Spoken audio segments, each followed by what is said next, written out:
Hello అండి. Welcome to షర్మితో Delhi ముచ్చట్లు.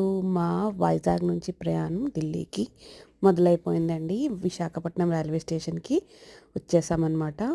మా ప్రయాణం అరగంట తర్వాత అయిపోయింది. ట్రైన్ స్టార్ట్ అయిపోయింది. విశాఖపట్నం రైల్వే స్టేషన్ నుంచి ట్రైన్ ఢిల్లీ వెళ్ళడానికి రెడీ అయిపోతున్నామన్నమాట. ఈ కొండలు, కోనలు, చెట్లు, చేమలు, వాగులు, వంకలు, నదులు వీటన్నింటినీ మిస్ అవుతాం. వీటన్నింటినీ దాటుకొని ఢిల్లీ అయితే మేము వచ్చేసామండి. సైడ్ బర్త్లు ఎందుకు చూపిస్తానంటే నా ఫేవరెట్ సీట్లండి అవి. ఏ డిస్టర్బెన్స్ లేకుండా ఉంటాయని.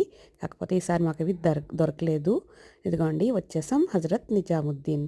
సాయంత్రం 6 అయిందండి, చేరుకున్నాం. మొగలు ఏం కట్టించుకొని ఇవైతే మాత్రం బాగా కట్టించారండి. ఢిల్లీ అయితే ఇప్పుడు బాగా రెడీ అయిపోయింది. ట్రాఫిక్ అయితే ఫుల్గా ఉందండి, ట్రాఫిక్ జామ్. మేము ఇంటికి చేరుకునేసరికి నైట్ అయిపోయింది. చూడండి ఎంత నీట్గా డెకరేట్ చేశారు కదా. ఇప్పుడు ఎందుకు డెకరేట్ చేశారంటే జనవరి 26 వస్తుంది కదా, దానికోసం అనమాట. ఇంత చక్కగా రంగురంగులు లైట్లతో డెకరేట్ చేశారు. ఇది ఎయిర్పోర్ట్ మ్యూజియం అనమాట. ఇది కూడా ట్రై కలర్స్తో అందంగా కనిపిస్తుంది కదా. ఇదంతా జనవరి 26 కోసమేనండి. ఢిల్లీ ముచ్చట్లు ఇవి.